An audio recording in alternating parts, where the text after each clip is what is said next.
The HP Outdoors Waterfowl podcast is powered by Cornerstone Gundog Academy. CGA is the world's most comprehensive online gun dog training resource. They've got over 160 instructional videos that includes everything you need to take your 7-week-old puppy to a finished gun dog. Visit cornerstonegundogacademy.com to sign up for the free preview module and begin your training journey today. Cornerstone Gundog Academy, the most advanced gun dog training resource on the web. You are listening to the HP Outdoors Waterfowl podcast.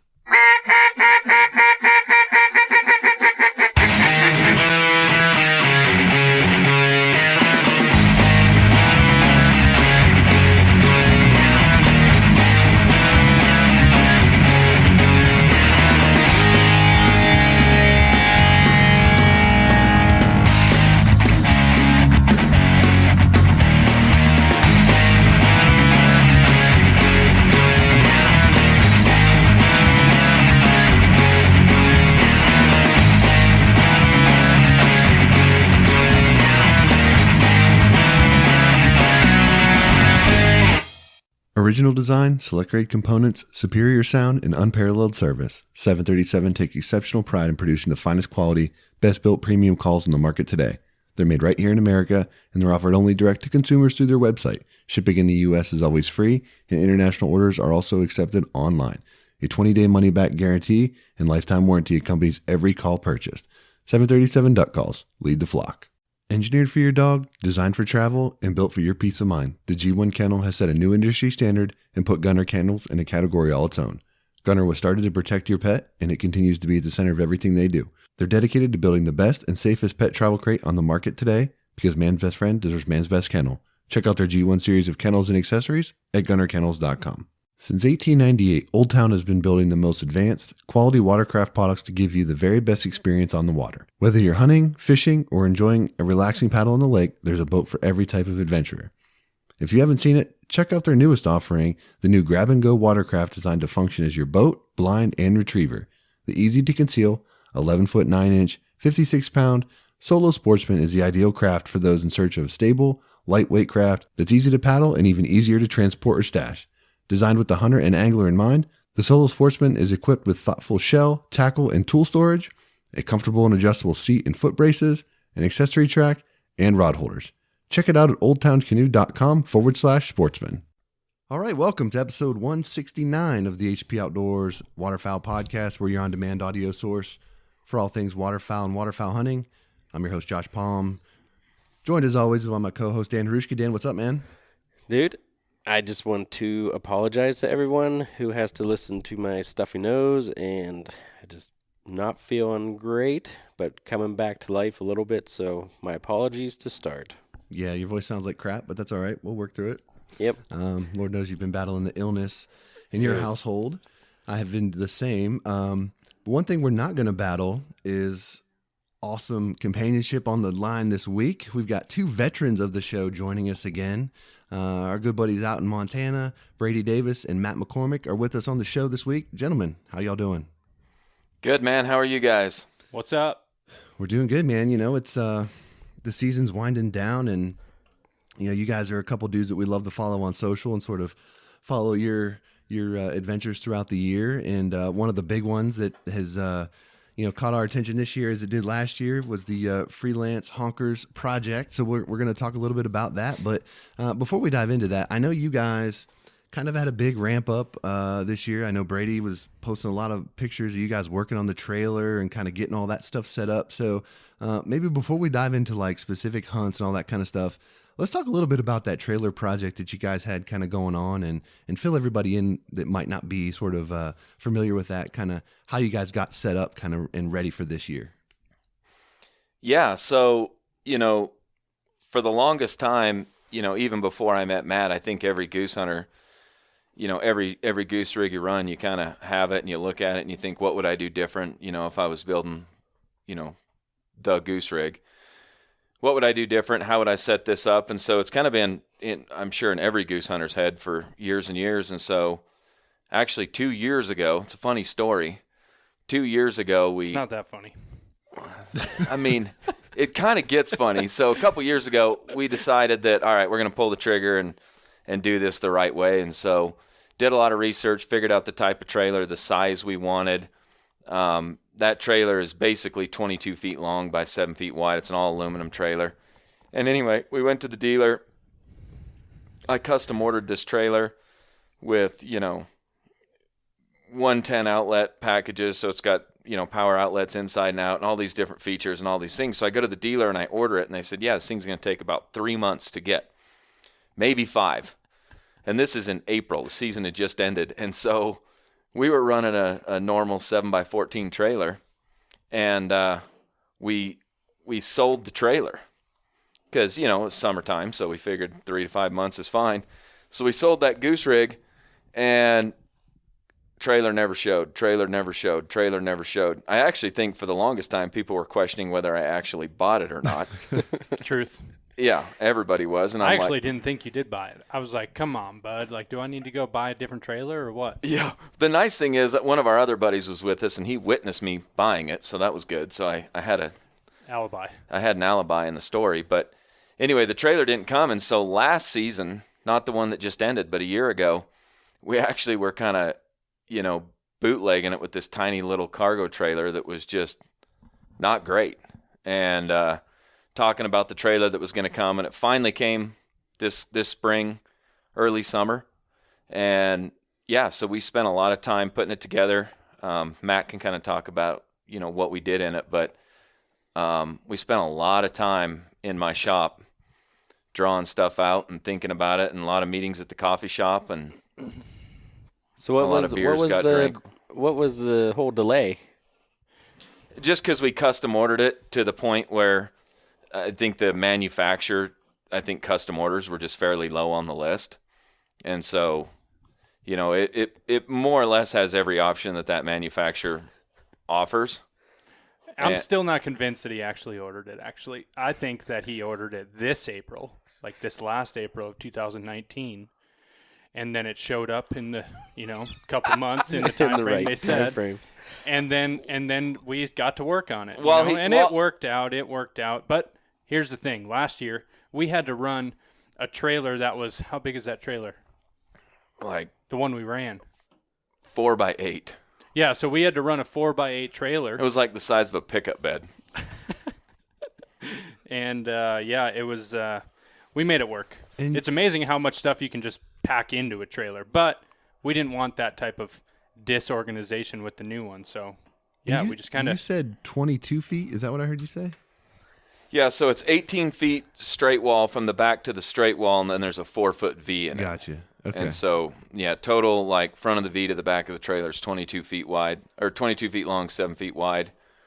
And what was interesting is, when Matt says I'm not sure he actually did order it, I actually showed him emails multiple times of me emailing the dealership and the manufacturer on, the trailer order. So that is my disclaimer before we go into this.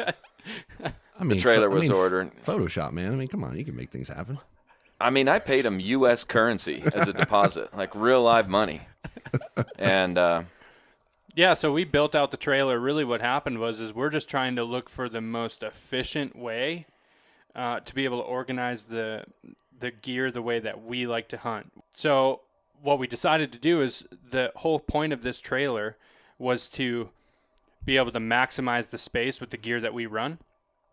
We run anywhere between 6 and 8 layout blinds. We're going to run A-frames. We have panel blinds. We have to have that option, but it has to be organized to be able to get in and get out efficiently. We also single bag all of our decoys. So because of that, we had to create some sort of system that we could manage those bags, right? We're going to run 8 dozen bags, 8 dozen honker bags, and then we're running 5 dozen lessers that are in 6-slot bags. So we just had to really just try to organize it the best we could.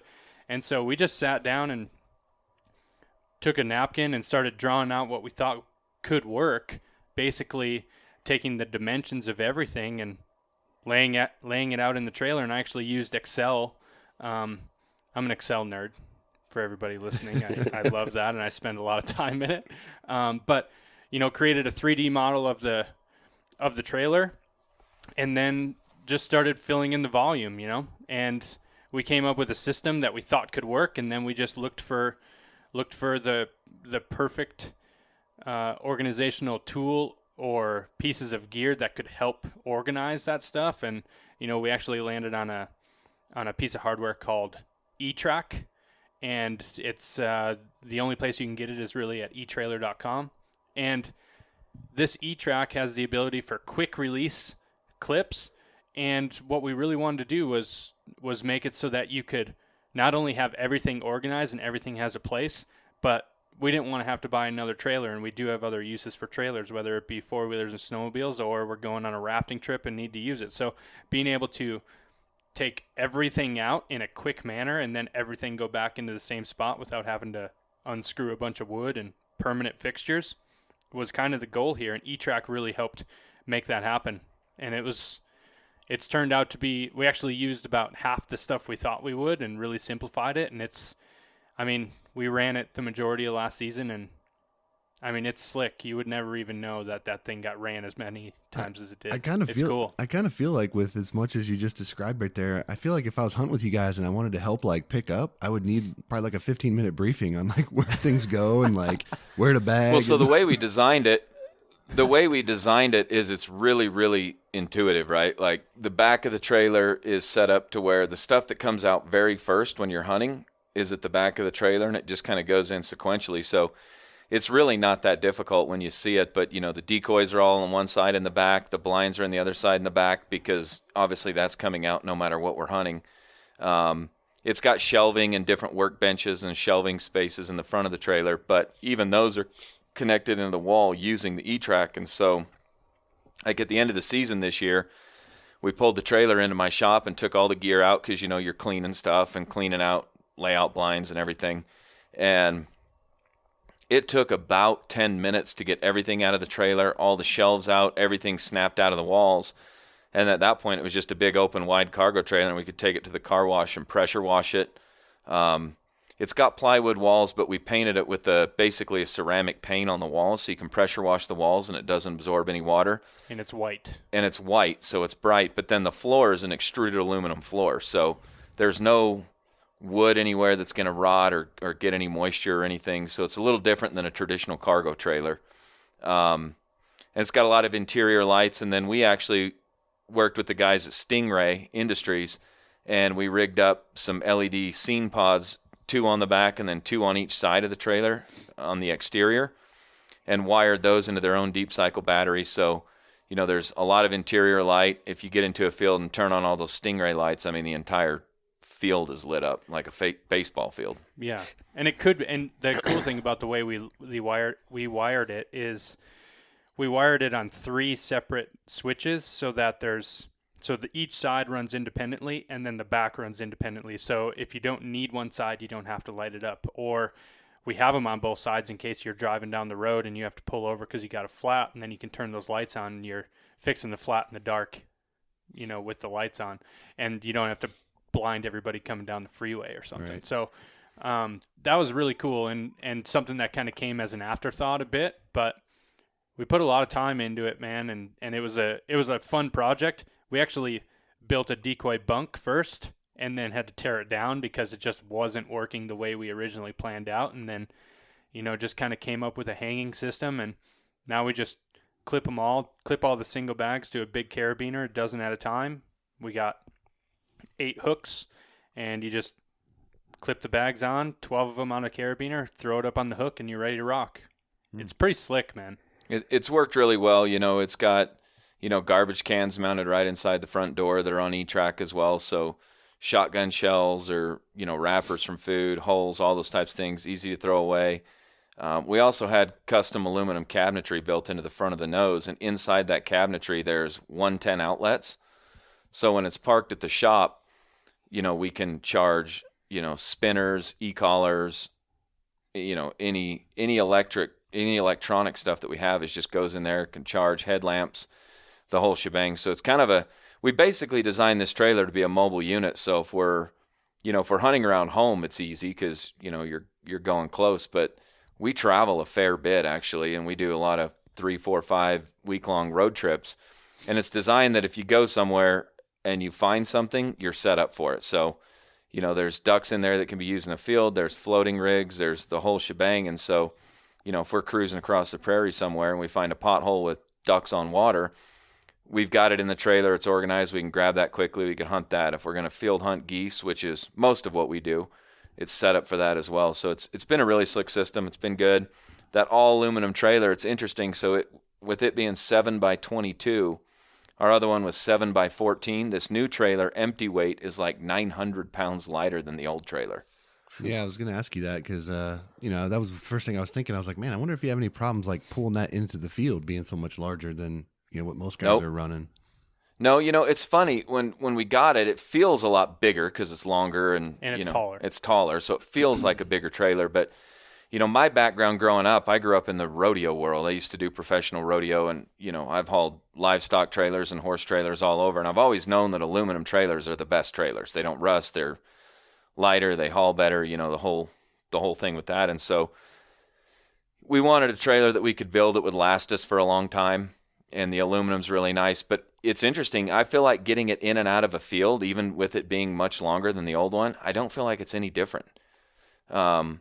It's a tiny bit longer, but getting a 14-foot trailer versus a 22-foot trailer into a field, I mean, we put this trailer in some tight corners, getting in, barbed wire gates and going through mud and snow and everything else, and we never once had a problem. We both drive Toyota Tundra pickups, so they're not even 3/4 ton or 1 ton trucks, and no problem whatsoever. It hauls it great. It's great on the road. I mean, we took it to Bismarck, North Dakota, doing a project with Onyx this year. Drove it, pulled it 8 hours each way, and it hauled great. It's light. Mm-hmm. Works awesome. Really, it's the weight that makes the difference for us. Mm-hmm. Like that heavy trailer, we get a lot of ice and snow and overnight freezes that thaw midday. We'll have 30, 40 degree temperature swings where we're hunting the majority of the time. And if you're out there after that starts to warm up, you can get stuck in that field, although it was frozen when you drove in. And that weight is really what makes that difference, only using a half-ton pickup. Yep. And so it's really nice to be able to get in light. Like you said, it's 900 pounds lighter than the other trailer that we were using. That was a shorter but steel frame trailer. It works good, man. There's not a whole lot of complaints. We actually did a bunch more stuff to it after the fact. Like after season was over, we're just like, we need to tweak this or tweak that. But just trying to make it efficient and easy for people, to your point, easy for people to be able to help out. Everybody wants to help. This is very simple. Like the decoy guys are on the left, the blind guys are on the right, and you can go. You know how to clean up. Everything has a spot. It's really easy and pretty fun to run. So what I'm just thinking, what is your what's your goose spread look like as far as the breakdown with full bodies versus like silhouettes or any socks? I know I've been seeing Dave Smith bags in there, so yeah. So we run currently. There's 8 dozen of the new DSD honkers, full body honkers. There is 5 dozen DSD lessers that are full bodies. We run 10 dozen sleeper shells that right now are the Avian X fully flocked sleeper shells. And then we have about 15 to 20 dozen dive bombs. Yep. Which we actually only use the dive bombs on 1 or 2 hunts this whole year. The only time we use for us, the way that we do it, the only time that we're using silhouettes, because we can drive into most of our fields, and if not, we have a cart that we can push out into it. Really, the only time we're using silhouettes is if we need to show up in a dark field, and the Daves just don't pop quite as much. They'll work if they're close, but they don't get that attention from a distance. And then for, just to go really big, if you need to make long lines, really we're running between 5 and 8 dozen decoys on an average basis. If you need to run those long lines, it's just not quite enough to really get long and still create your funnels. And we hunt a lot of sun and no wind or variable light winds, right? So we have to be able to have the ability to, give them multiple places to land. And you just need a little bit more decoys to manipulate their movements. So we tend to like to get them over the full bodies instead of over the silhouettes. It's just kind of the way that we do it. And then we'll use sleeper shells if it's cold enough to use them. Yeah, part of it is for us too. It's there's a lot of decoys that work and they work great, and people kill a lot of geese over every decoy out there. in our experience running the DSDs, I think nobody in the goose hunting world would argue the effectiveness or the realism or the quality of the Dave Smith decoys. And they just work, man. Like for us, they work whether it's cloudy, whether it's sunny. And like Matt said, the one thing about where we hunt is it's usually cold, especially in the second half of the season. So when we need to get big, we get big with sleeper shells, generally speaking. In the early season, when it's not cold, we'll run, like he said, 5, 6, 7, 8 dozen full-body honker decoys, and we're fine. We don't get a lot of lessers here, so we're not trying to go giant with giant spreads. We're hunting big geese 90% of the time. Yep. And we're hunting bright fields for the most part. A lot of barley.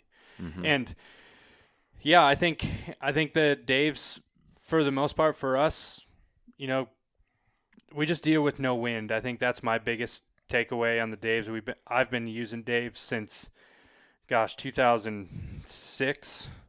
I've been using them, and now we got those one-piece honkers that we started running. We used to run only lessers, and the biggest difference for me, I think there's certain situations when everything works. The biggest change for me and biggest thing that I notice is on the no-wind days where they're really going to circle you and give you the honker shuffle. You got to let them work, and you got to be fairly quiet, so you got to let the decoys work for you. And that's where I've seen it stand out the most, is on those no-wind days when they're really picking them apart. You got to, disappear, and you got to have realism in your spread, and that's why we use them, man, because we hunt so many days with no wind. And I'm still convinced that they're kind of, they just look better. No, they look like a goose. They look identical to a goose. It's crazy, guys. Like, you watch geese land in the decoys, the second they hit the ground, they're preening, they're hanging out, and you're looking at them like, I'm telling you, they are a dead ringer of a Canada goose.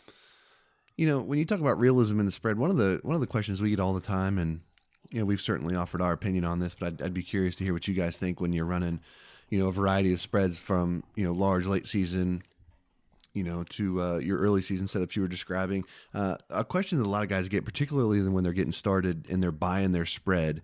I think a lot of guys get confused, or they're just not confident on how many feeders they should buy relative to how many sentries should be in there. They want to talk about mixing full honkers with lesser decoys and mixing in silhouettes and all that kind of stuff.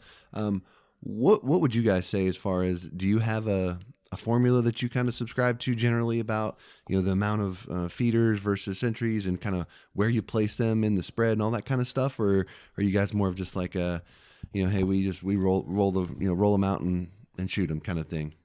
I think that's a great question, and it's a question that comes up a lot. And I think, let's start with taking real geese. When real geese land with real geese, all their heads could be up, all their heads could be down, and they still land. So taking that into consideration, I think regionally it depends on the geese that you're hunting. If you're hunting in Oregon and there is definitely a mixed species flock that's feeding in that field, I think it's absolutely vital to the success of putting out a small decoy, replicating a cackler decoy or something that's small like that, and then mixing in bigger geese that are going to, replicate your westerns and even your tavs. I think in that area, that is very realistic. Now, if you're hunting let's just say the central flyway later in the season, and the mass majority of your geese are all the same size, I think you run the same size. We don't have the lesser decoys to replicate lessers feeding with Canadas. We have lesser decoys because that's what we started out with, and we just haven't sold them. We want to keep them so that we can continue to add to the spread. Now, from a feeder to upright standpoint, I've had a lot of conversations with a lot of different people, and there's a lot of different opinions. I think we tend to want more feeders than uprights, but I honestly believe that in our area, it's a mental thing on our side. Now, with that said, I think there is times in the season when geese are feeding more aggressively, and especially if you're in like the Mississippi Flyway or western half of the Central Flyway. I mean, the eastern half of the Central Flyway. Like, if you're hunting those shortgrass prairie geese that are really aggressive and their main goal is to pack on pounds and get south, I think there is a lot to be said about heavy, aggressive feeding geese and creating pockets for them to jump behind other feeding geese. I do believe that that's a thing. It's not a thing where we're hunting all the time, and we tend to have, fairly loose spreads because of it. And I don't see there being a huge advantage one way or another. But I think in some areas, such as, and I think of cornfields specifically in like late October in the Mississippi Flyway, northern part of the Mississippi Flyway, which I have some experience with. Like, those geese, when you drive by a field, all their heads are down because they only care about one thing, and that's fueling up, right? That's what they're there to do. Now, with that said, we did start this year. I started kind of positioning sentries in certain areas to see how geese react to big uprights with white chests facing them, to see if they'll land with them or if their backs are turned to them, to see where they land. And I've taken some notes, and I don't have enough data points to be able to provide like a real good opinion on it. What I will say is I did definitely notice that geese, if you put big uprights with the white breasts at the ends of your spread, that they tend to fly by them and they don't land with them. So if you're running a long line and that line is 80 yards out, you don't want them to land there, but I like to run really long lines and get birds over the decoys as quick as possible so they get more comfortable. If I'm running feeders out there, I feel like they're landing out there more often than when I'm running uprights out there. They tend to set up further out. Like, if there's feeders on the end, those geese will set up further away in the field. Yep. And they're coming in set up, whereas if those sentries are there, they tend to come up there in general, I would say, at least in our experience, and set up a little bit more and then ride the line into the hole. Yeah, and there's so many variables that come into play when you're talking about that type of situation. And again, I think let's have the conversation again in like 3 years when I have a little bit more data points, because there's just so many different variables, from wind to type of field to the time of year and the amount of callers that are in the field. Or there's so many different things that come into play. It's a formula that I haven't cracked yet. We're starting to figure it out, and that's just stuff that we try. Like, I want to keep learning. I think we all do. That's one thing about our crew, is we're willing to try things and learn for the future and keep notes and just kind of continue to refine the skill, Yeah, I'd actually be interested to hear Dan's opinion on this too, because when you said the whole regional aspect of it, I think that really resonates with me, because we here in the East Coast, we hunt a lot smaller fields in general, I would say. So a lot more wood-lined fields where I see fields that they're smallish, but there's a ton of geese in them with their heads up because they're looking at the wood line, they're looking for danger. Like, it's just there's a lot more stuff kind of going on around them. And it seems like a lot of times I see a lot more heads up in that environment where we end up hunting a lot. I don't know if you'd agree with that, Dan, but that seems to be what I see a lot down here, at least. It is, and I don't usually see like the big. We don't get big groups of geese, right? So when we're hunting pockets of birds, if you find a feed of 200, 250 birds, like, you're doing pretty good, and you should get on that hunt real quick. So if there's smaller family groups, if you see more birds flying in, then you're going to get a lot more heads up and like, hey, you're not part of our group and blah, blah, blah, honk, honk, honk, get out of here. And we've always ran the sentries out on the ends more for like a realism. If there are more birds coming in, then usually those birds on the end are the ones talking before anything else. So we always do that, and it does seem... It makes me think of the times when birds do set up further out if we didn't have sentries out on those hunts. So, there are some good points there, and I'll definitely, keep track of that more often. But one thing I would say, Josh, to your point, just circling back to your original question, if I was talking to somebody right now and they didn't own a goose decoy and they were buying a goose spread, I personally am always going to tell them to go heavier on the feeders for sure. When you're talking about numbers, I don't think you can go, as long as you have enough centuries in there to have the realism. If I was going to veer one side or another on heaviness, I'm going to go heavy on feeders all day long. Yeah. I don't think you can have too many feeders and have it look unrealistic. Unless, I have a caveat to that. I'm interested. Sandbar hunting and water hunting. Yeah. That's Yeah. It depends on the style of hunting, and I still think regionally. Yeah. Because I think If they're hunting where they're feeding, yeah, if you're hunting in a field, yeah, I'm going to go heavier on feeders. yep. I agree with that. I think in general that's a good stance. I think a lot of people do that. So if you want to be different, I think running a dozen uprights out in a field. I mean, how many times have you guys seen where you have 3 geese land short of you 250 yards and they all got their heads up because they can see the people over there with the other geese, and then the geese go land with them? Mm-hmm. Yeah. Yeah. And I think, Matt, to your point, you know, a lot of people, when they think about buying their spread, you know, it's such a financial commitment and there's a lot of time and research that goes into all that.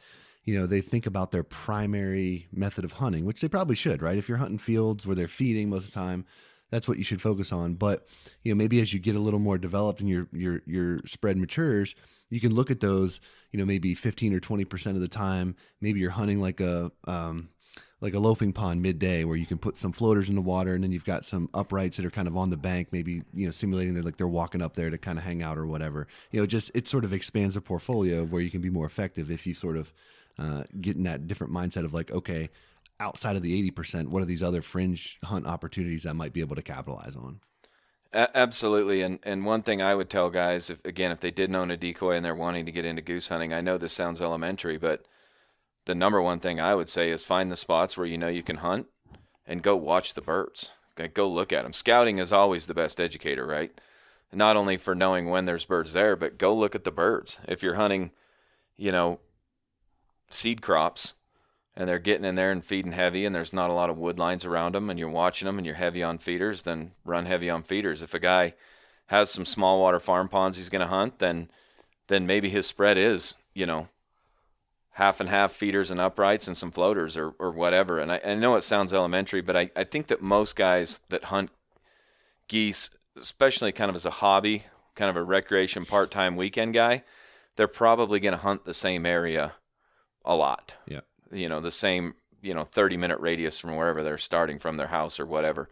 I actually tend to believe that they hunt the same way a lot. Uh-huh. No doubt. No question. Yeah. Potentially like 1 or 2 different spread sets. Yeah, totally. Depending on the hide. Well, and I would say, you know, you say that that's an elementary thing, and it is, but I mean, that is literally one of the most commonly asked questions you get. You know, someone will post in our group and it'll go something like this: "Hey, I just secured permission, big feed. How would you set up? Like, how would you do this?" You know, and they like want to know all these things. And I always think in my mind, well, if you scouted it and you know that the birds are there, like the answer is there. Like it's an open book test. You know what I mean? It's like the answer key is right there. You just got to replicate what they're doing. So, yep. You know, we it's hard for me to answer that question.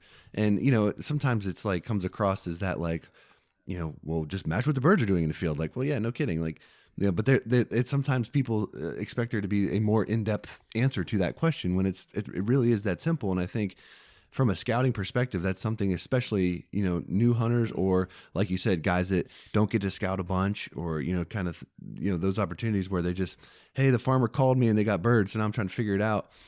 But, you know, when you're scouting, that is as important to finding the birds is to see like what they're doing and how they're acting and how you can replicate that naturally and find yourself a position to hide and get on them. You know what I mean? So it sounds basic, but it's super important. I mean, it is like one of the most critical things.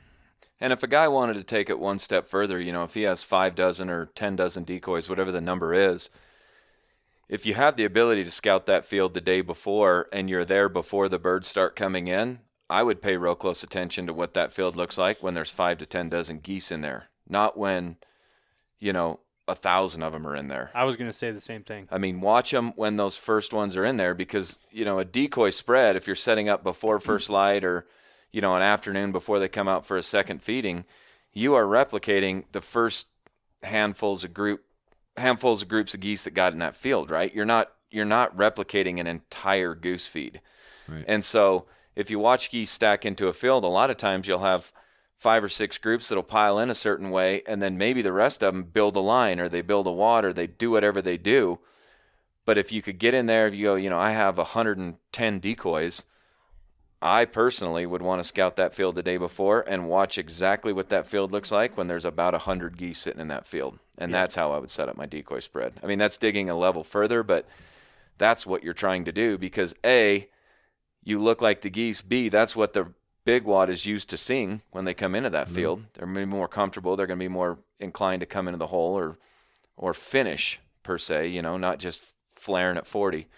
And so when we scout, we're looking at that. We know how many decoys we have. And it's also going to tell us, how many decoys we need to run. With all the decoys we have, there's plenty of times when we don't run all the decoys because we're watching, 4 groups of 15 came in and they set up a certain way. And as soon as they came, it was just megawatt after megawatt after megawatt just piling in. Well, we don't need to run the whole rig. We're just going to run it how it is and replicate those first few groups and get those geese comfortable and pull them right in. One thing I would say to that, I think so Brady and I scout a little bit differently is what I'm learning during this conversation. And the very first thing, so if there's birds in a field, naturally, ideally, I'm going to find geese. I'm going to say, I think they're going to this field, or I got a tip, or I know they're going to this field. I'm going to watch the first few flocks come in. The problem with that, it's most of the time you find geese, there's a flock in the field already. And it's hard to see the layout in which they're set up from eye level. And even if you do have binos, sometimes it can be challenging. And to your point about there being a big group and then, 500 or 1,000 geese, and then how do you set that spread? I think, at least for us, the very first thing that I'm looking for is where can I hide? Because the hide is inevitably going to be what makes the difference in the hunt. And if you can't hide, then you're going to have a problem trying to set up exactly where they are in the field. I think refining your skills on the call and relying on your decoy spread to get the attention of those birds, I truly am to the point where I believe that you can pull those geese almost anywhere if you do it right. I think focusing on the hide, and then if you can see those geese coming in, understanding how they're used to landing. The only troubles that I have with that is for us, we have replicated days that are the same weather and the same wind all the time. But in a lot of these areas that you guys are hunting and other guys are hunting, it's just not the same. And they're going to sit in different spots of the field if the sun's out or if it's not. They're going to sit in different spots of field and they're going to feed and land differently if the wind is blowing 5 versus 20 or 15 because they need to get closer to block the wind, or they utilize themselves if it's cold, if it's warm. I think there's a lot of variables. In general, I think if you watch those birds, I do believe that they'll tell you what you're looking for. But for us, and I think Brady would agree, the hide is the most important part of scouting. Times 10. That's the spot you need. You have found the birds. Location is number 1. Number 2 piece to your puzzle is find a place to hide. Because if you can't hide, then you can't hunt.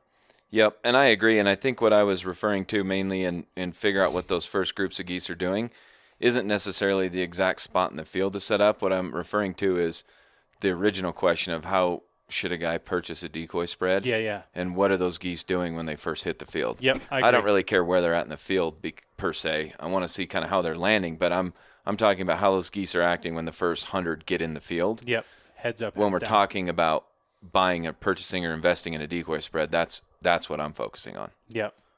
But I agree. I think we're going to have another episode on just tactics, but you guys have we could go on all night about this. we could talk for a long time. But we got you guys are out there, lots of birds, you have all the equipment. Waterfowlers aren't supposed to invite other people to their spots, and you're not supposed to be open about that. So why in the heck are you guys starting something like Freelance Honkers, where you're actually inviting people out and showing them a good time? Because I thought waterfowlers weren't supposed to do that stuff. Right. You're not. Yeah. You're not. We get this question a lot, actually. Actually, we don't get the question. It's like, why are you doing that?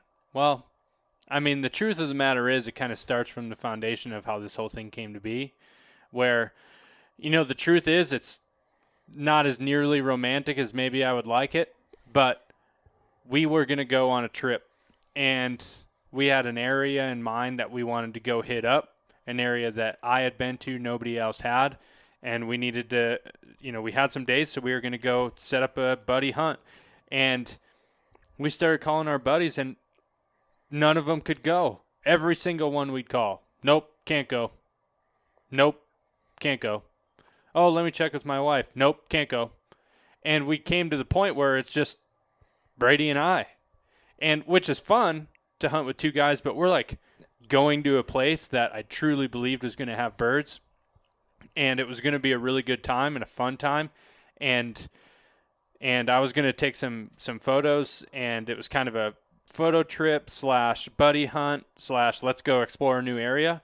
And we just kind of came up with the idea of, well, why don't we see if anybody wants to go with us?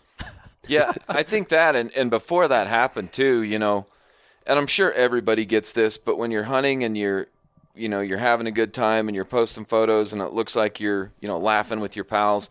One thing about the West in general, and I would say the West, basically anything west of the Midwest, people kind of think of the West as pretty big and beautiful scenery and some grandeur to it. And so I'm sure everybody has this, but we get a lot of messages of people being like, man, it'd be fun to come out west and hunt. I've never been out west, or I'd love to hunt with those mountains in the background or that scenery or whatever else. And so there's a lot of that. And, I think one of the coolest things about social media is that it's social, like waterfowl hunting. I mean, the reason I love waterfowl hunting is I like sitting in the blind, ribbing buddies and talking and laughing and telling jokes. And, then when birds start coming, you get serious and you do the thing. But kind of get serious. Yeah, you kind of depends on who you're with. Yeah. But it's really fun to be able to hunt with buddies. And, some of my best friends in the world have come from, initial contact on social media through waterfowl hunting. And so as this kind of developed, we thought, well, it'd be really fun to kind of grow our own personal community, so to speak. Like, let's make some new pals. Most people I meet waterfowl hunting are pretty cool guys. We're pretty like-minded, and I don't care if you're from Mississippi or Arkansas or New York or California or Montana. I mean, if a guy's into waterfowl hunting, I probably like the guy, and I probably want to spend some time with him. And so, it kind of morphed into the conversations and came up with that. And we thought, what'd be fun is if we invited, the first year we did it, it'd be fun if we invited a guy to come with us. So one of our other buddies who's here local, his name's Dustin Tetrault. He's been on the trip with us both years. He's not on social media, so not a lot of people know about him, but he's a good goose hunter, hilarious human being. Awesome guy to spend 5 days in the truck with. You'll laugh your guts out. He's hilarious. He's fun. He knows how to hunt geese. So he was coming, and we thought, well, let's invite, one person. And then we did the whole video submission thing, posted our video and said, post up a video and, let us know why you want to come and whatever. And then the videos started coming in, and quite honestly, there were so freaking many of them that, there was, 40, 50 videos that first year when I'm like, man, I would love to hunt with that guy. I'd love to hunt with that guy or that gal or whoever. And then it kind of morphed into, well, crap, we should bring 2. First of all, we thought we were bringing 5, with us, and we invited Dustin Jones the first year from 737 Duck Call. So it was me, Matt, Dustin Jones, and Dustin Tetrault, and we were going to invite a stranger. Yep. Well, that then would we be already 6 people total. We were already going to have 3 hotel 4 rooms at people that total. point, and we're like, well, if we have 5, somebody's in a room by themselves, and we're all splitting room costs. Let's bring a 6th person. We're driving 2 trucks. Matt was driving, and I was driving anyway. It just kind of made sense to have 6. So that first year we did it, we rolled it out. We ended up picking a guy from California named Chris DeCruz and a guy from Wisconsin named Derek Bolt, and it was literally the most fun week of the season that year. It was an absolute riot. Like, the second those guys got off the plane, it was like we were best friends, man. And that's what's so cool about waterfowl hunting in this community, and the people that listen to the podcast or follow you guys. Waterfowl hunters are waterfowl hunters, right? They're there to have a good time, and They got off the plane. We were laughing. I mean, we were literally giving each other crap before we even got out of the airport terminal and loaded back up in the truck. And Derek was a little quiet, though. He started out, he showed up. He's like, I got something for you guys. Pulls his bag off of the conveyor belt, sets it on the ground, opens it up, 6 rack of spotted cow. And we're just like, you know what, Derek, you're gonna do just fine on this trip. But he was quiet. It was cool, the difference between Chris and Derek that first year. Chris, young guy, really outgoing, lives on a boat in California and loves to hunt ducks. And then you have Derek from the Midwest, very close to where I came from in Wisconsin. He actually, I found out afterwards, like, he knows some of the same people we know. He's actually cousins with a friend of mine. Like, we learned all this stuff about each other.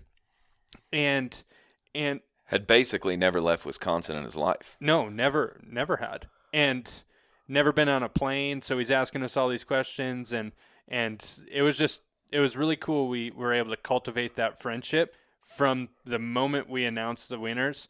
It was just game on. And then, they just come from 2 very different worlds, and then to come to our world, which is totally unique compared to theirs, it was cool to see how they both, by the end of it, were adapted and really fit in well with the crew. And we still keep in touch with them today, and it's been over a year.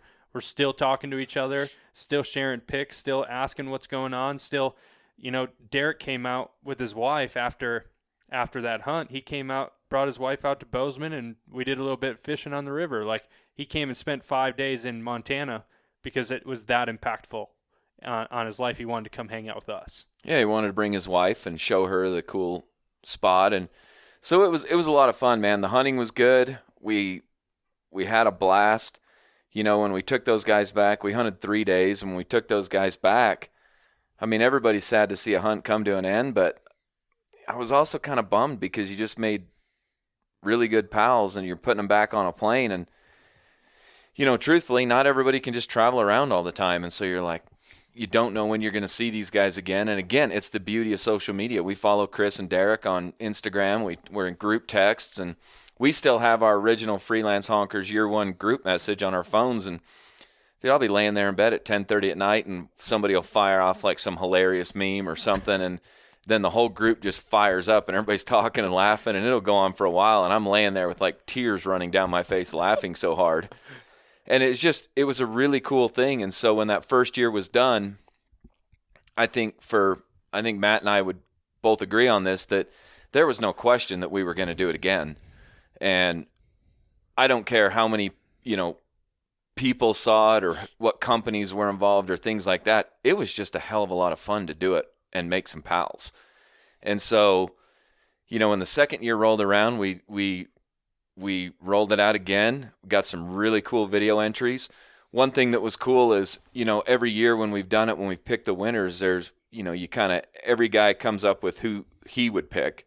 And what we did is we each basically came up with our top 6. And so I did it.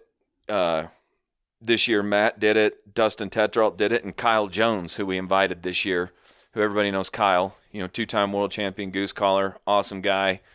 And Kyle did it as well. So we're looking through all these videos, and so everybody comes up with their top 6. But going into this year, I told Matt when we were talking, it would be really cool if we brought somebody on the second year who did a first-year video but didn't get picked. And one of the guys we brought this year is from Washington. His name's Cody Reeves. And Cody was on all of our short lists last year, but didn't end up coming. But he was one of those guys, when I watched the video, I knew we'd have a blast with this guy. He'd be an absolute riot. And Cody did a video again the second year, and he stayed in contact with us throughout the entire year. So even in the early season this year, long before we ever announced anything for Freelance Honkers, we'd go out and we'd have a smasher, and he'd text us and be like, oh man, looks like you guys got him. Or he's sending us videos of his hunts. This guy's a goose hunter too, and a good hunter. And so he's sending us stuff. We stayed in contact. And so when he blew up that second year video, he immediately went to my short list right away. And he was the only person that did a video from the first year. Yep. the second year. He's Yep. the only one that did another video. Yep.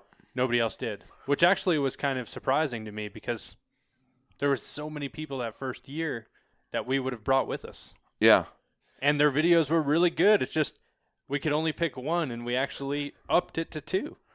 I wonder if people just didn't get picked and thought, there's no chance of winning, right?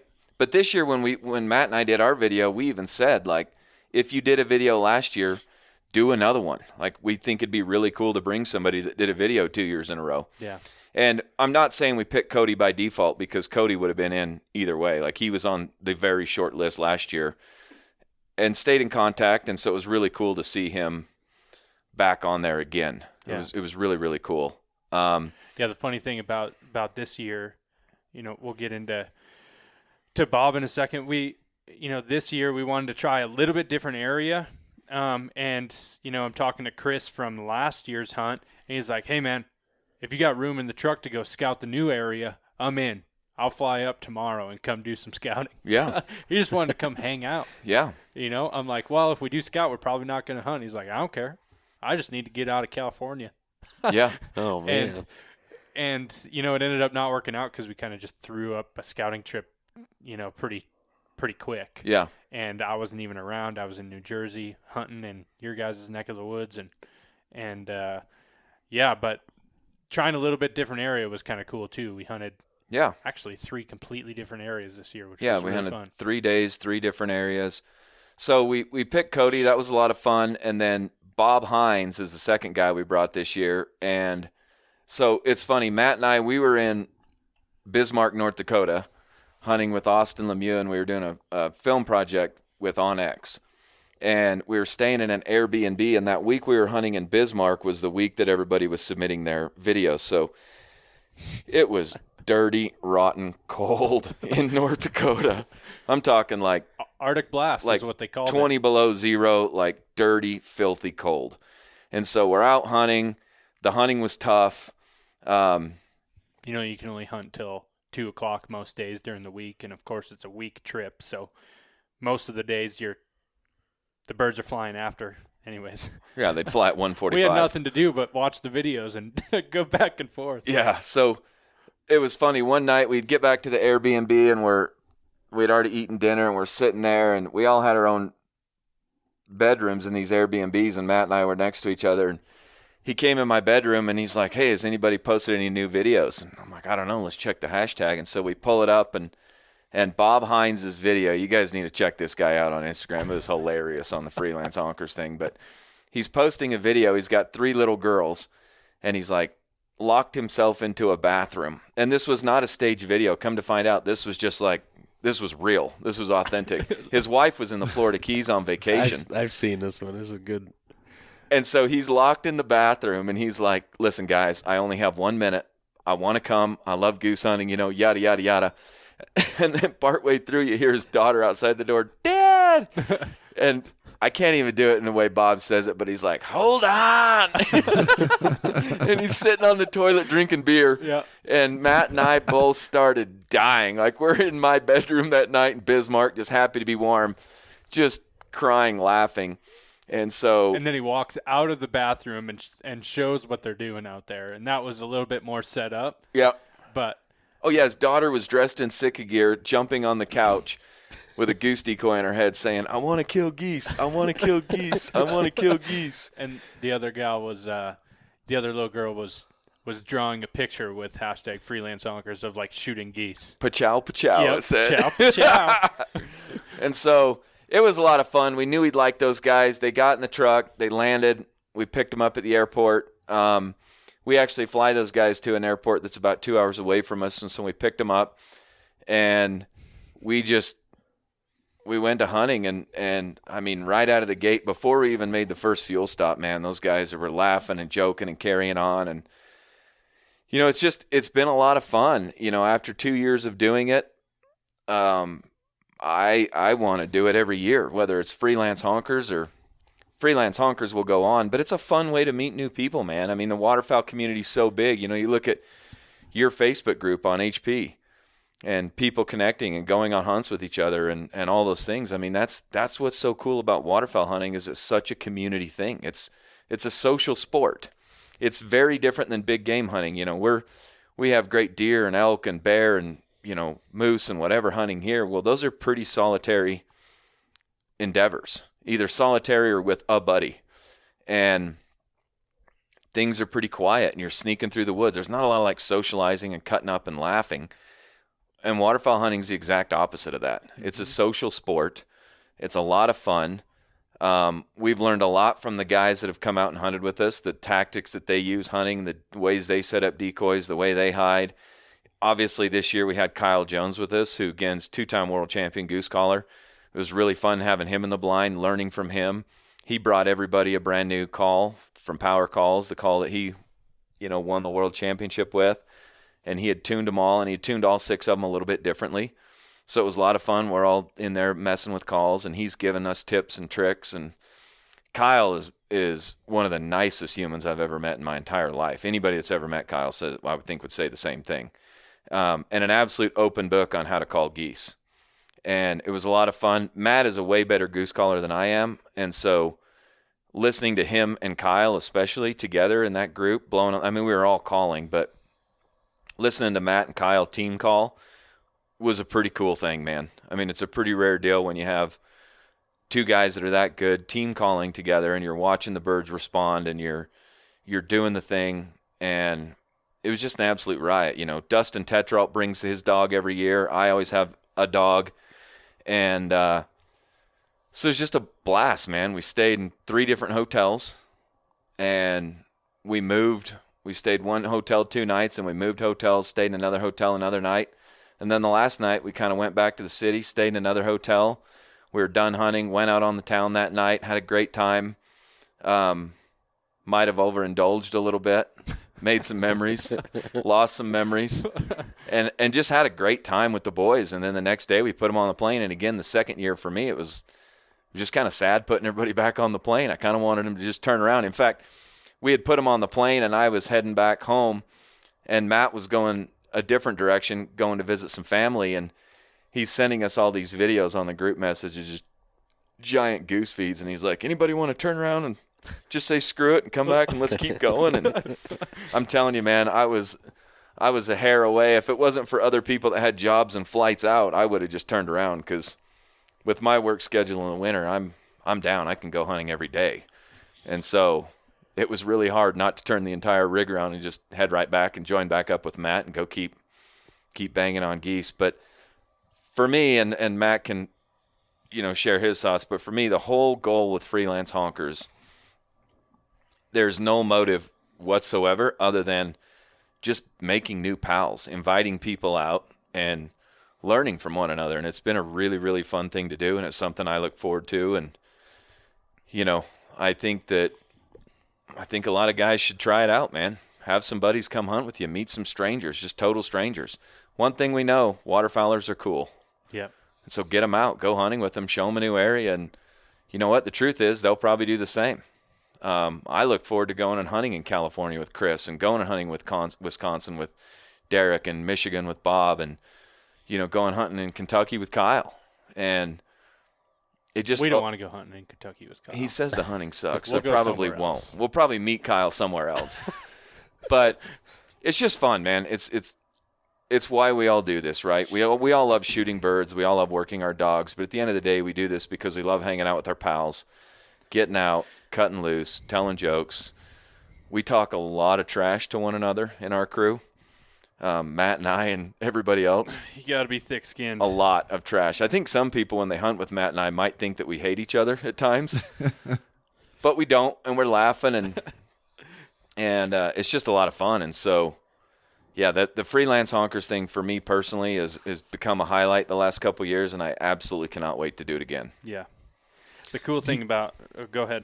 Well, I was just going to ask, when you got these guys that put together these videos and, all this stuff, and they finally get out there, like, do you guys feel pressure to get them on birds? I mean, like, I know it's like an authentic, like, buddy hunt where you just, there's times when you're just going to have clunkers or whatever.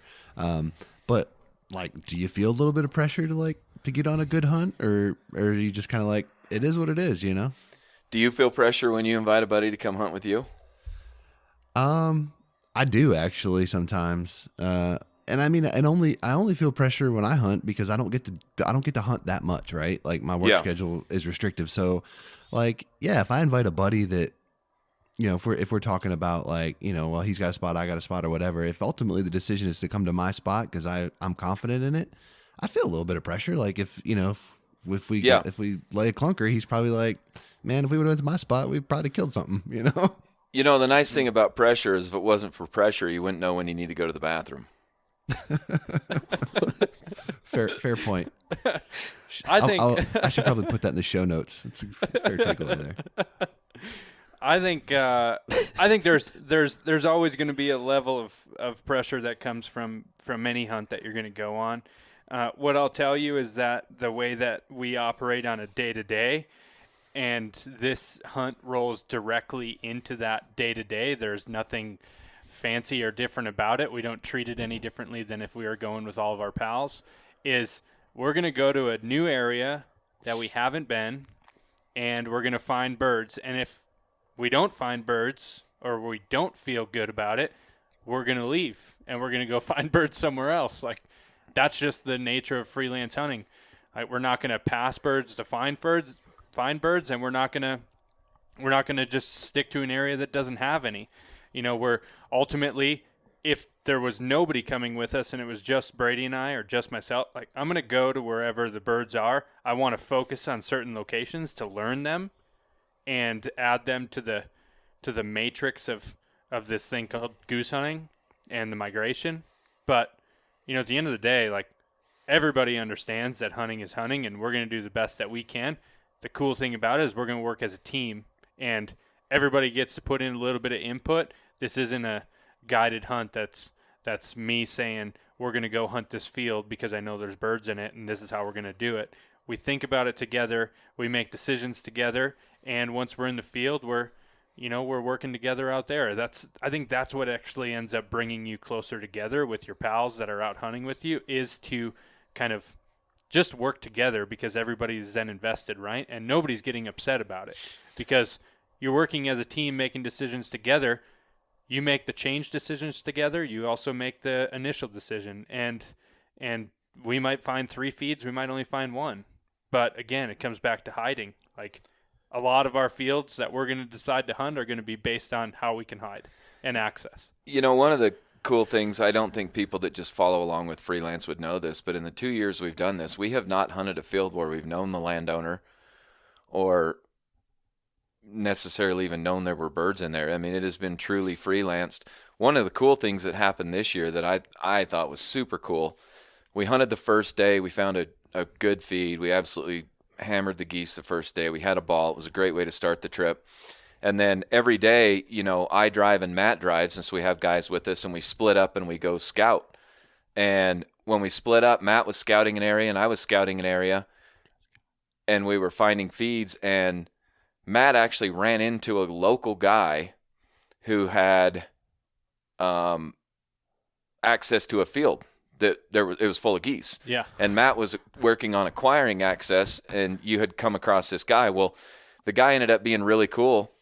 And actually, at first said, well, if you guys have 6 guys, I don't even need to go hunt it. You guys can just go hunt it. Yeah. Which, how cool is that, right? I mean, he offered to back out. He Never basically happens. gave us up the field, and He- we didn't know this guy. We never met him, never anything. He's in a Jeep with his dad on some random back road, Middle of nowhere. literally the middle of nowhere, like 40, 50 miles from anything. And I find this group of geese, and I knock on the door, and I talk to the lady, and she's like, and she actually said yes. And so I'm like, all right, well, we're good to go. So we go and we're driving around, and I run into we run into a truck or a Jeep, and we just pull over, and Dad's like, what are you guys looking for? Looking for anything in particular is what he said.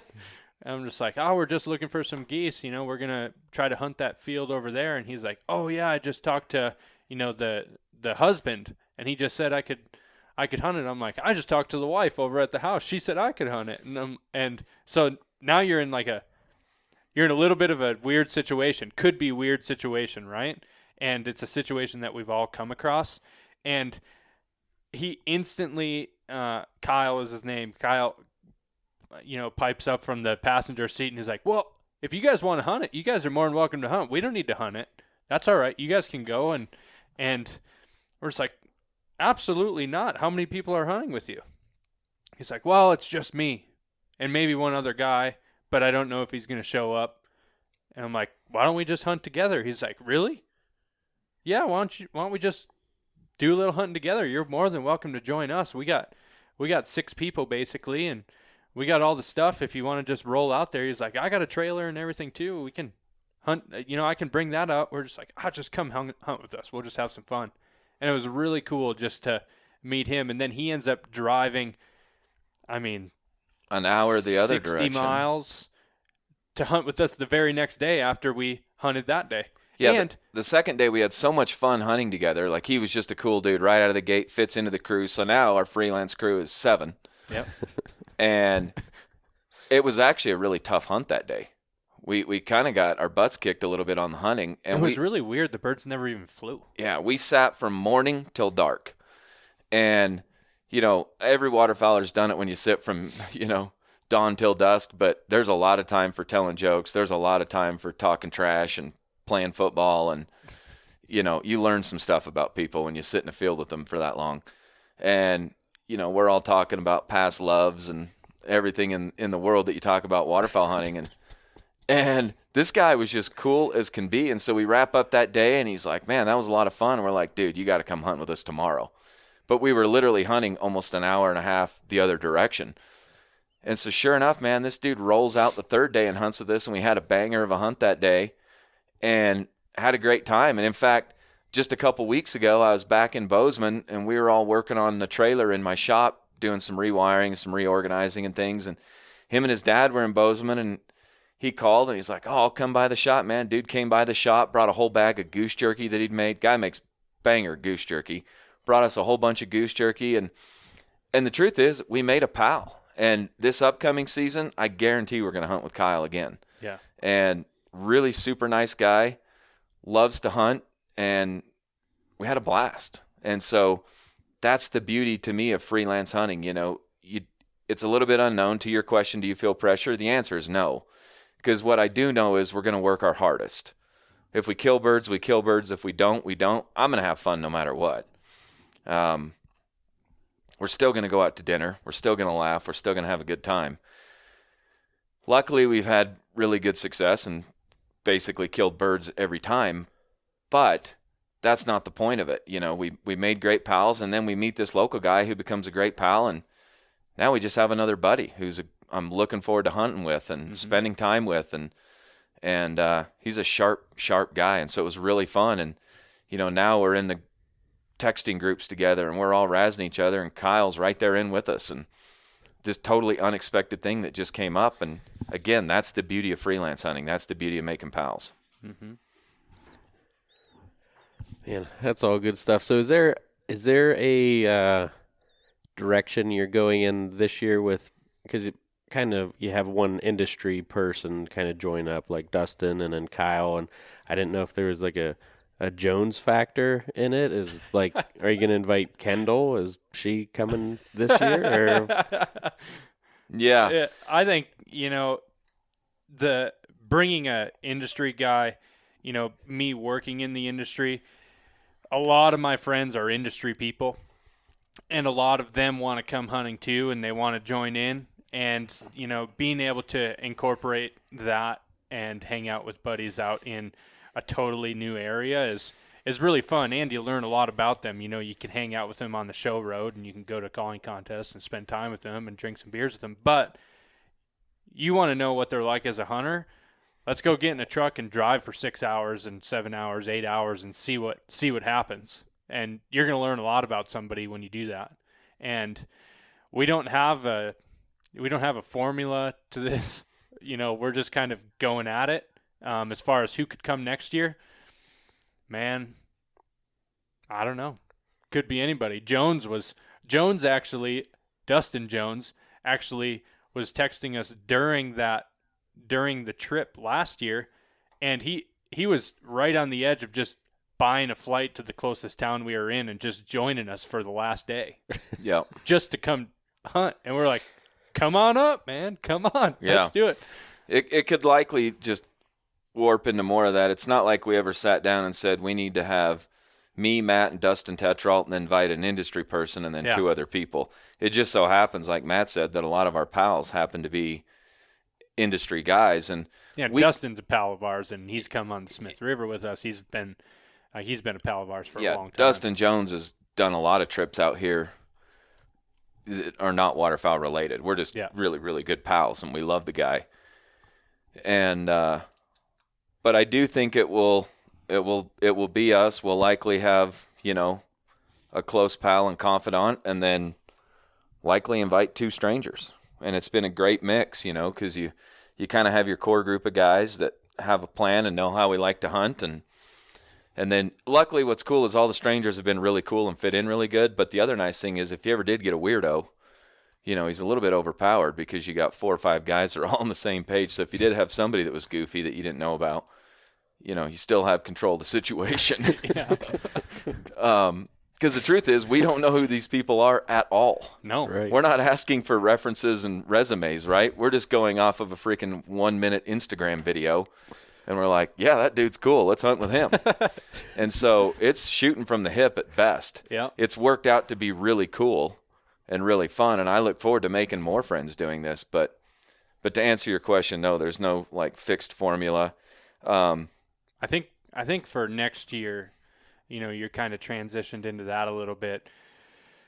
Next year, we're still figuring those plans out. I would like to see something a little bit different. I love late season goose hunting. There's a lot of goose hunting to be had. I think doing something potentially early could be a lot of fun, potentially even an early season, where we travel to somewhere that has an early season, a local early season. A new state. Yep. A new country, potentially. Yeah, we could do something like that. I think there's a lot of opportunity for something like this. And really, again, it's just a couple of buddies trying to figure out where they want to go hunting next and just inviting some people to come along with. And we're going to work as hard as we can. So, what do you guys think? What do you guys think we should do? Is there anything that we're looking for open to all suggestions at this point. You have a traveling hunting camp, so you can go anywhere you want, right? Yeah. Yep. Man. It just if I was in your situation, I'd just be going places that that you don't get to go all the time. Even if it is duck hunting like Brady doesn't like, but go down to Arkansas and try some of that out, or whatever it may be. Try and get to a coast and do some fun stuff. The thing you could do is, instead of people saying why they should come to hunt with you guys, it could be like why you guys should come hunt with them, and maybe you get to meet like more of their crew. So instead of just meeting like 1 or 2 strangers, you're going to meet like a crew of 5 or 6 dudes. And if they can kind of like show you that that'd be a fun group to hunt with, yeah, maybe that's worth getting on the road and going to meet a bigger group of dudes. Yeah, I actually thought about that, and the only hesitation that I have on that front is like we're asking. It seems like we're asking for places to hunt when really we're willing to put in whatever work it takes to do it. And so maybe there's a combination of the two that could happen where it's more than just 2 guys. I actually thought towards the top of my list this year was to have 2 buddies come when they made a video together. And where it was, we're going to bring 2 guys, and they made a video tandem, like we are 2 buddies that love to hunt just like you guys, like bring us along. I think that would be really cool to have 2 guys, just to have that dynamic of 2 other buddies, so it's not 2 strangers coming in and trying to fit into the crew. Yep. Yeah. I think that would be a really cool option, which kind of coincides with what you're saying. Similar, but we're still willing to pick a weird little egg spot on a map and go for it and see if they're there. Yeah. We honestly don't know. Yeah. And so, the truth is we don't have this thing figured out. We just know we're willing to drive, we're willing to work, we're willing to knock on doors and get permission. And if it works, that's the best case scenario. And if it doesn't work, I guarantee it's still going to be a riot. We could We'll have just gone. keep driving. We could have gone out those 3 days and not killed a bird and driven for 5 days and probably laughed until we cried and our stomachs hurt. Yeah. So we're willing to do it. It's interesting though, and I almost don't think that there's. I have a hard time thinking of a situation where you guys would do something and it wouldn't be a good time regardless of the outcome, because I think about like our Facebook group. We get people in there all the time teaming up to go hunt, and it could be like, hey, I just moved to this state, and someone else is like, cool, I just moved here too. I don't know any places, I don't know anybody, but let's go hunt. And they go pick some public ground, and then like, the next week they post in the group, hey, we didn't kill anything, but I got a new hunting buddy and we're going to do it again. And like, it was cool just shooting the breeze with somebody like, that was like-minded or whatever. We see that all the time in the group. So like you said, it's not about killing birds. It's just about, lining yourself up with people that have, like-minded, passionate about the same things you are, and good times are going to be had.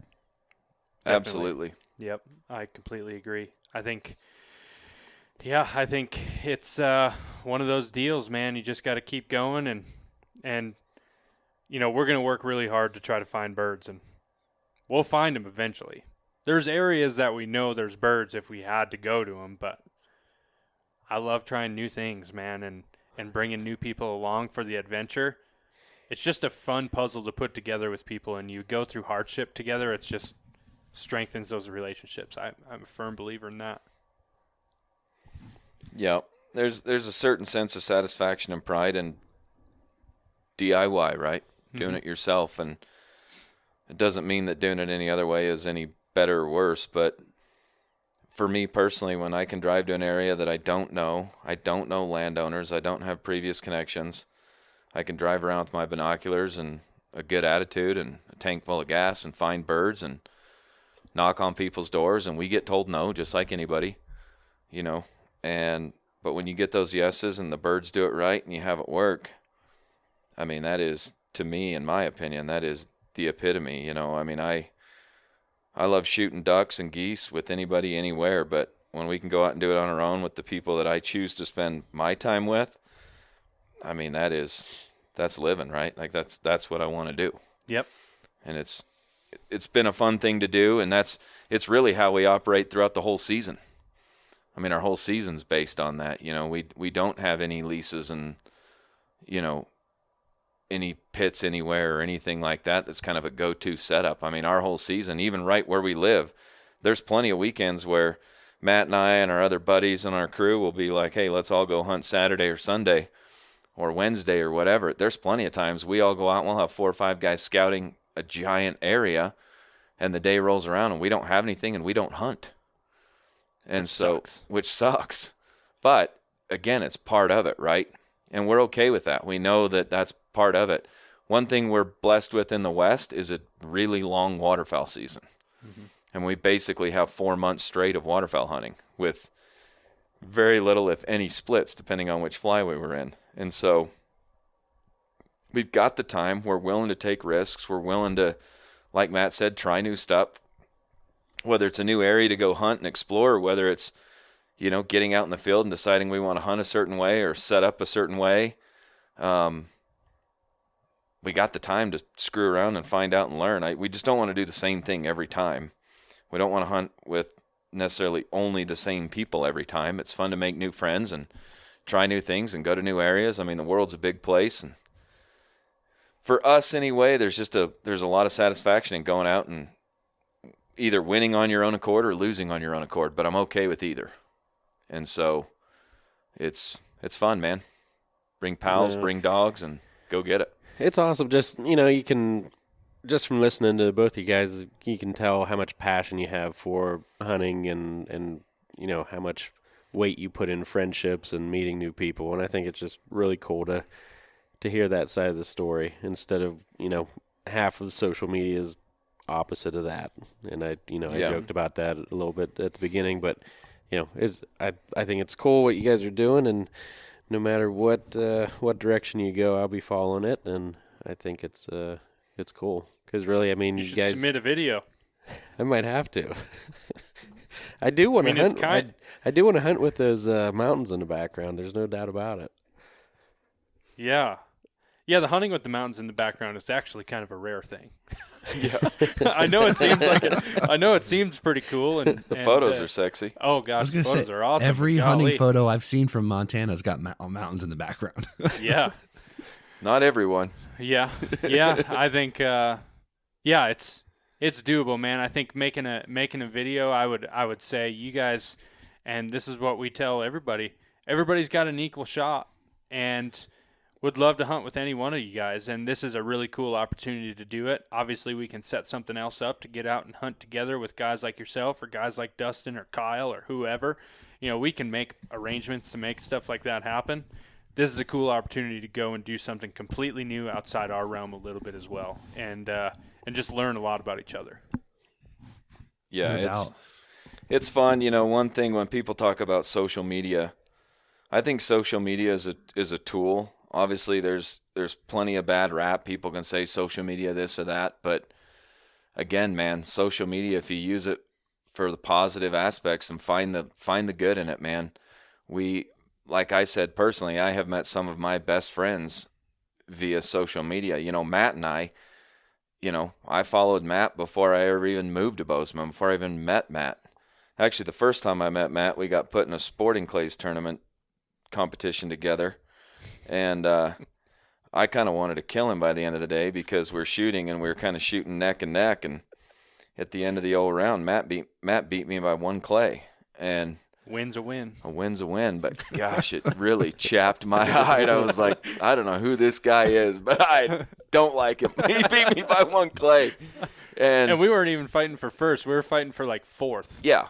But there was a lot of guys shooting, and there were some that were clearly better than us. So you kind of, get in where you fit in. I'm like, okay, I can't compete with this guy and this guy, but this McCormick guy, I think I can hang with him. And I actually had him in a lead for a good chunk of the first half of it, and I'm like, got him. And then I kind of started resting on my laurels and got a little cocky, and here he snuck up behind me and whipped me by a clay at the very end. But my point with it is social media, there are some really, really great guys on there.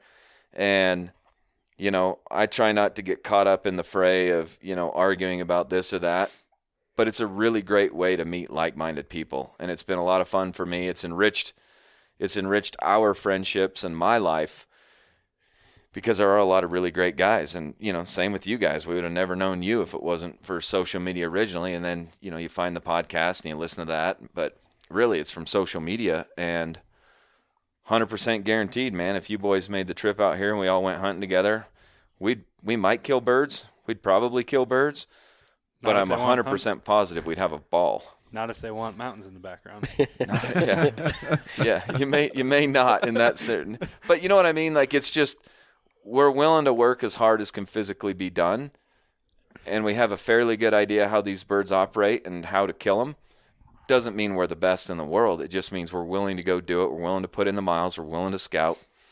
And the cool thing is we both have pickups that every time you put gas in them, they keep going. Yep. And so the birds are somewhere, and we'll go find them, man. If that means we meet here in Bozeman, Montana, we end up in Manitoba or South Dakota or North Dakota or Utah or Idaho or wherever, we'll go find them. There's birds somewhere. And let's get in the truck and drive and tell jokes and laugh and get there. So I think you guys should come hunt with us sometime. Yeah, that sounds great. I'd love that. Hey, my Tundra just hit 200,000. Mm. Nice. Just getting broke in, huh? I know. He's breaking her in. All right, guys, I got one final question for you. I don't know if Dan's got anything else on his docket, but I know you guys, once waterfowl season wraps up, it's kind of you guys shift gears and get into other things, and so I'm curious, what'll be coming up next for you guys. Will you guys chase any spring turkeys, or will you guys be just turning to fly gear and getting on the river? Kind of what do you guys be getting into next? It's a steady progression into summer is what it is. It's we are kind of in a bit of an unwind mode, but also work mode right now. You have to make up for all that time loss from the work side of things from hunting season.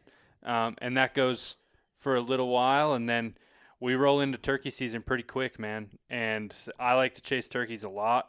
We have a fairly short season. We have, a 30-day season.